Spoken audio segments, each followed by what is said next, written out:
Indian army का common entrance test exam का paper है ये। टोटल मार्क्स इसके आपके 100 रहेंगे और पासिंग मार्क्स 32। तो कुछ इंस्ट्रक्शंस लिखी हुई हैं, 1 घंटे का पेपर होगा ये। तो चलिए देखते हैं क्वेश्चन क्या है इसका। सबसे पहली सेक्शन आपकी जनरल नॉलेज की है। जनरल नॉलेज में पहला क्वेश्चन आपका रहेगा, which is the deepest ocean in the world. World का डीपेस्ट ओशन कौन सा है? तो पैसिफिक ओशन है। अच्छा, राज्यसभा के जो मेंबर होते हैं उसका टेन्योर कितना होता है? तो राज्यसभा में जो 6 साल के लिए लोग चुने जाते हैं। अगला था क्वेश्चन कि first Indian appoint president of the international court of justice किसको अपॉइंट किया गया था? तो उनका नाम था नागेंद्र सिंह। नागेंद्र सिंह नाम था उनका। कौन सा डे, किस डे को ऑब्जर्व किया जाता है as human right day? Human right किसको ऑब्जर्व किया जाता है? आपके पास ऑप्शन है, लेकिन 10 दिसंबर इसका सही जवाब है। 10 दिसंबर को as a human rights day observe किया जाता है। अच्छा, बिगेस्ट मल्टीपर्पज़ रिवर प्रोजेक्ट कौन सा है? बिल्कुल बेसिक लेवल के क्वेश्चन होते हैं ये। तो वो कौन सा है हमारा? बाकड़ा नंगल, जो उसे मल्टीपर्पज़ रिवर वैली प्रोजेक्ट्स में सबसे बड़ा बोला जाता है। विच स्टेट, कौन सी स्टेट थी जिसमें सांची स्तूपा सिचुएटेड? सांची स्तूपा कौन सी स्टेट में है? तो वो हमारी मध्य प्रदेश में है। उसके बाद नेक्स्ट क्वेश्चन हमारा, each one teach one program जो किस चीज़ से रिलेटेड है ये? ईच वन तो ये है नॉन फॉर्मल एजुकेशन रिलेटेड। ठीक है, तो नॉन फॉर्मल एजुकेशन से रिलेटेड है ये। अगला क्वेश्चन आपके लिए कि शिमला पैक्ट कब साइन किया गया? तो शिमला पैक्ट 1962 में साइन किया गया था। रिवर, महानदी का ओरिजिन कहाँ से होता है? तो महानदी एक्चुअली रायपुर से निकलती है। ये आनंद मठ किसने लिखी थी? आनंद मठ जो लिखी थी बंकिम चंद्र चटर्जी ने लिखी थी। बताइए मेघदूत का आथर कौन है? बिल्कुल आसान क्वेश्चन। मेघदूत किसने लिखी है? कालिदास ने लिखी है। अच्छा, लार्जेस्ट प्लैनेट कौन सा हमारे सोलर सिस्टम में? तो ये जुपिटर है। जुपिटर तो सबसे बड़ा प्लैनेट है। उसके बाद which of these are not part of parliament, इनमें से कौन सा जो हमारे पार्लियामेंट का हिस्सा नहीं है? तो उसका जवाब है आपका पार्लियामेंट का हिस्सा नहीं। पार्लियामेंट का ध्यान देना आपको। तो इसमें लोकसभा है हमारा, जो पार्लियामेंट का हिस्सा नहीं है। बिल्कुल आसान से और बेसिक लेवल के क्वेश्चन है। अशोक, अशोक ने अपनी लास्ट लड़ाई कहाँ लड़ी थी? तो इसका नाम आपने बहुत बार सुना होगा, किलिंग में लड़ी थी। किलिंग कहाँ है? उड़ीसा में आज के टाइम पे। तो किलिंग में उन्होंने लास्ट लड़ाई लड़ी थी। गौतम बुद्ध का जन्म कहाँ हुआ था? तो गौतम बुद्ध यहाँ पे कब हुआ जन्म उनका? ये ऑप्शन है आपके पास, लेकिन इसका यही जवाब है कि नन ऑफ दीज, यहाँ पे इनमें से कोई भी आंसर जो है वो सही नहीं है। अगला क्वेश्चन सेक्शन जो है वो आ गई आपकी जनरल साइंस की। जनरल साइंस में से कुछ क्वेश्चन है। क्वेश्चन है कि हार्ट बीट रेट क्या होता है जब कोई बंदा हेल्दी होता है, यंग होता है, तो कितना? तो भाई 72 टाइम्स उसका दिल धड़कता है। अगला क्वेश्चन था आपका कि ब्रेन जो रिस्पॉन्सिबल किस चीज़ के लिए, ब्रेन किस चीज़ के लिए रिस्पॉन्सिबल है? क्या करता है ब्रेन का काम क्या है? तो ब्रेन का काम है भाई सोचना, और उसके बाद एक तो उसका काम सोचना है और दूसरा उसके बॉडी का बैलेंस बनाना है। अगर आपका दिमाग काम नहीं करेगा तो आप चल नहीं पाएंगे, तो बॉडी का बैलेंस बनाना है। उसके बाद अगला क्वेश्चन था कि ब्लड प्यूरीफाइड, ब्लड को कौन प्यूरीफाई करता है? तो ब्लड को किडनी प्यूरीफाई करती है। ये सब 6 लेवल के क्वेश्चन थे, 8 लेवल के क्वेश्चन है, ये आप बिल्कुल ईजिली से कर सकते हैं। अगला वाला था क्वेश्चन आपका, dash used in thermometer to measure temperature. Thermometer में किस चीज़ को यूज़ किया जाता है टेम्परेचर नापने के लिए? तो हमारी मरकरी को नापा यूज़ किया जाता है। Set of animals are the cold blooded, cold blooded animal किसको बोलते हैं? जैसे ये वाले जो ऑप्शन है आपके पास, रहू, फ्रॉग और कोबरा, इन्हें कोल्ड ब्लडेड कहा जाता है। अगला क्वेश्चन था सोलर एस्क्लिप कब होता है? जब क्या होता है? जब मून जो है वो becomes between the sun and earth. तो ये सन है और अगर यहाँ पे ये हमारी अर्थ है, तो इसके बीच में अगर मून आ जाएगा तो इसकी शेडो इस पे पड़ेगी और जो रोशनी यहाँ पे पड़ेगी नहीं, तो इसीलिए यहाँ पे ये बन जाता है।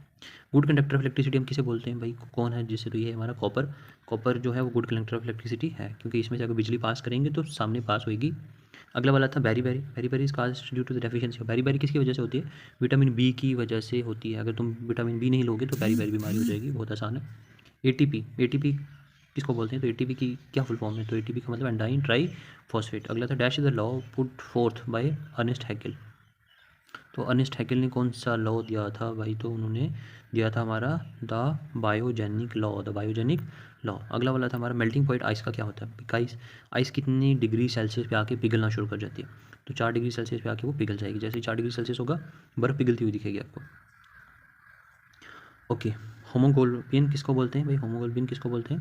वो हमारे ब्लड को बोलते हैं। आपने सुना होगा ना एचबी, कि एचबी का टेस्ट करवाया किसी का, तो एचबी इसी को बोलते हैं। The nucleus of an atom consist of, एक जो एटम का न्यूक्लियस है उसमें क्या क्या चीज़ें मिली होती हैं? तो न्यूक्लियस में हमारा होता है प्रोटॉन भी होते हैं और न्यूट्रॉन्स भी होते हैं। A mixture of metal discovered in mercury is known as, mercury में कोई अगर मेटल है, ठीक है, a metal sorry dissolve in mercury is known है, तो उसे हम क्या बोलते हैं? एल्कम बोलते हैं। अगले बोलते हैं the formula of ammonium chloride.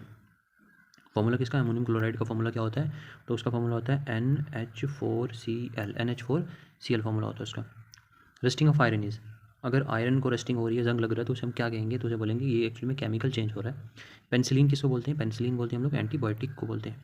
जो मेल और फीमेल जीन्स होते हैं इन अ फ्लावर इज कॉल्ड ओवा एंड, ओवा और दूसरे को क्या बोलेंगे? दूसरे को बोलेंगे पोलिन। मेल वाले को बोलते हैं ओवा, मेल वाले को बोलते हैं ओवा और फीमेल वाले को बोलते हैं पोलिन। अगला question, what is the fundamental particle that constitutes an atom other than the proton and electron?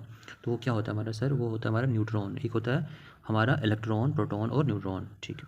Dash is not a compound, तो इनमें से कौन सा कंपाउंड नहीं है? तो एक्चुअली में एयर जो है वो कंपाउंड नहीं है। नेक्स्ट क्वेश्चन हमारा होगा मैथमेटिक्स का, क्योंकि हमारी जो सेक्शन है वो मैथमेटिक्स की आगे है। तो मैथमेटिक्स के सेक्शन में हमारा पहला सवाल होगा, what is the value of 2 - 2? बताइए 2 - 2। बहुत मुश्किल क्वेश्चन है ये। 2 में से 2 को माइनस करेंगे तो रिजल्ट क्या आएगा? तो भाई 0 आएगा सर, ठीक है जी। अगला क्वेश्चन था हमारा कि if the two angles of a triangle are, triangles के 2 एंगल हैं, एक एंगल है 30 डिग्री का, एक 105 का, then the third angle will be. अरे यार क्लास 5th का क्वेश्चन है ये, हाँ 5th क्लास का क्वेश्चन है ये, कि अब एक ट्राइंगल ड्रॉ करेंगे। तो फॉर एग्जांपल ये हम ट्राइंगल ड्रॉ करेंगे, ट्राइंगल में उसने आपको कहा कि एक है 30 का और एक है 105 का, तो बताना है कि तीसरा वाला कितना होगा। तो आपको पता है भाई इन तीनों को मिला करके कितना होता है 180।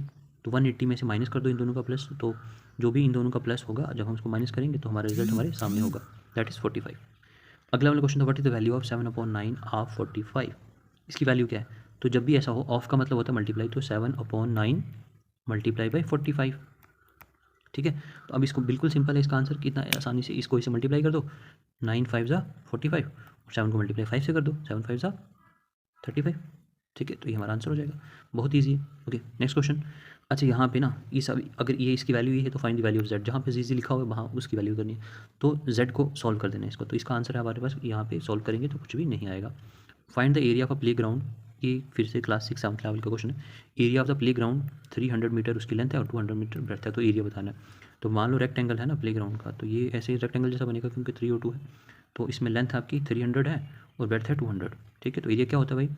एरिया का मतलब है कि लेंथ को मल्टीप्लाई करेंगे ब्रेथ के साथ, लेंथ को मल्टीप्लाई ब्रेथ, तो 3 × 2 = 6, तो यहाँ पे इसका आंसर क्या आना चाहिए 600, यानी 60 हमारा आंसर आएगा फर्स्ट।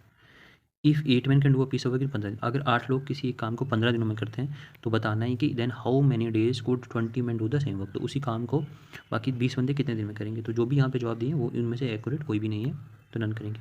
ऐसे क्वेश्चन को करने के लिए सबसे पहला बेसिक काम है हमारा, हमें सिर्फ एक बंदे की वैल्यू निकालनी है कि एक बंदा 15 दिनों में कितना काम कर रहा था, उसको मल्टीप्लाई वो 20 बंदों से करेंगे तो 20 बंदे उस काम को कितने दिनों में करेंगे, बट वो ऑप्शन में नहीं दिया हुआ है।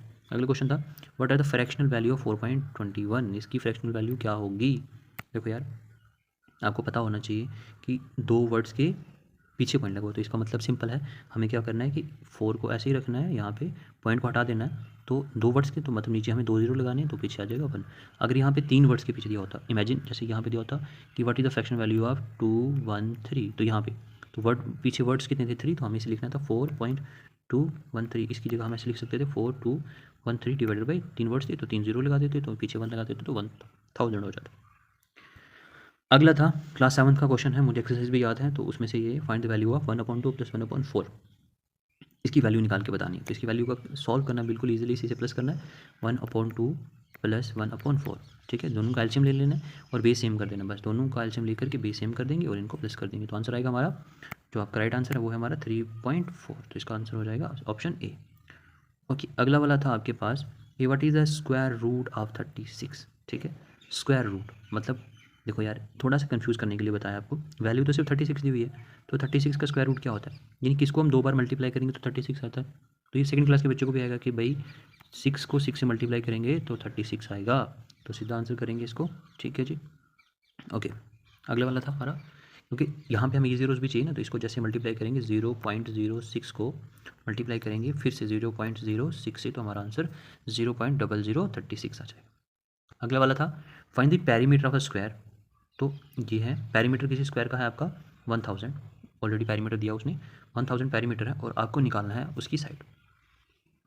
मैं बना देता हूँ एक स्क्वायर, ये स्क्वायर, और पेरीमीटर का मतलब होता है कि ये 4 दीवारी इसकी, ये अगर आप इसको इसको इसको और इसको प्लस करोगे तो आपके पास आएगा कितना 1000, ठीक है। अब भाई साइडें कितनी, ये इसको भी प्लस किया था मैंने, इसको भी प्लस किया था, इसको भी प्लस किया था, इसको भी प्लस किया था, मतलब 4 साइडें थी, यही था 4 1 = 4, 425 सा कितना होगा हमारा 100, और एंड में 0 बचा था 0 लगा देंगे, तो मतलब एक साइड कितने की रही होगी 250 की, ठीक है। अगर 250 सेंटीमीटर की ये थी, 250 की ये थी, 250 की ये थी, 250 की ये थी, तो तभी तो ये 1000 का बन पाया, तो इसका मतलब इसका राइट आंसर क्या था 250 सेंटीमीटर, बहुत आसान। अगला क्वेश्चन देखिए 3 घंटे में कितने मिनट होते हैं यार, ये तो मतलब गजब लेवल का क्वेश्चन है ये। तो 180 भाई, 1 घंटे में 60 होते हैं, फिर दूसरे घंटे में अगर मल्टीप्लाई करना नहीं आता तो दूसरे में भी 60 होते हैं, तीसरे में भी 60 होते हैं, तीनों को प्लस कर दो आपको पता चल जाएगा। ये सिंपल सोल्यूशन होता है किसका, क्या करो आप 60 मल्टीप्लाई बाई 3 कर दो भाई, 3 घंटे थे तो तब भी निकाल दोगे। अगला क्वेश्चन था कि अगर आप x+4 और x+4 दोनों को मल्टीप्लाई करोगे तो आंसर क्या आएगा। बहुत सिंपल है, पहले आपने क्या करना है, इस ये जो पहला वाला नंबर है इससे इसको भी मल्टीप्लाई करना है, इसको मल्टीप्लाई करना है, फिर प्लस का साइन लगाना है, फिर इसी से इसको भी मल्टीप्लाई करना है, इसको भी मल्टीप्लाई करना है, देन आपका ये आंसर आ जाएगा। अगला क्वेश्चन था if the average of 40 10 25 20 35 and x is 25 then the value of the x। Average का मतलब होता है कि ना भी कोई बंदा बड़ा है ना छोटा, सबकी उम्र में से काट वाट के हम लगाएंगे तो ठीक है, तो इन सब लोगों का वैल्यू में आएगी, ये एवरेज आएगी 25, तो बताना है कि इसकी वैल्यू कितनी रही होगी। ठीक है, ओके, तो हम आगे वाले क्वेश्चन पे चलते हैं। तो इसको सिंपल ही है, आपने सम ऑफ ऑब्जर्वेशन इन सबको प्लस कर दें, divided by number of observation करोगे तो आपको एक्स की वैल्यू यहाँ से दिख जाएगी। अगला वाला क्वेश्चन था हमारा नेक्स्ट कि आप इनको करो। इस क्वेश्चन में आपको बेसिक ट्रिक लगानी है जिसको आपने पहले भी सुना होगा, बोर्ड मास को लगा करके इसको आप सॉल्व कर सकते हैं इजीली से। ठीक है, तो इसको सॉल्व करने के लिए आपका आंसर आएगा 169। एरिया ऑफ स्क्वायर का एरिया निकालना है तो फॉर्मूला क्या होता है, तो देखिए यार ये था मेरा स्क्वायर, तो इसका मुझे एरिया निकालना है, और ये है मेरा रेक्टेंगल। ओके, रेक्टेंगल, तो जब मुझे रेक्टेंगल का एरिया निकालना होता है तो मैं क्या करता हूँ, लेंथ को मल्टीप्लाई कर देता हूँ ब्रेड्थ के साथ, क्योंकि इसकी एक लेंथ है उसकी ब्रेड्थ है, इसकी तो कोई लेंथ ब्रेड्थ नहीं है, तो सारी सेम ही होती है, क्योंकि इसकी ये भी साइड होती है ये भी साइड होती है, तो मैं इसको साइड को मल्टीप्लाई करवा दूंगा साइड के साथ, तो मेरा आंसर 1 हो जाएगा। अगला क्वेश्चन तो हमारा है नहीं है, तो फाइनली ये पेपर हमारा ख़त्म होता है, फिनिश्ड हो गया हमारा पेपर, और मुझे उम्मीद है कि आप सब इस बार क्वालिफाई करेंगे, क्योंकि बहुत ईजी आता है आर्मी का पेपर, बहुत ईजी आता है, और इस बार पहले पेपर हो रहा है तो इसीलिए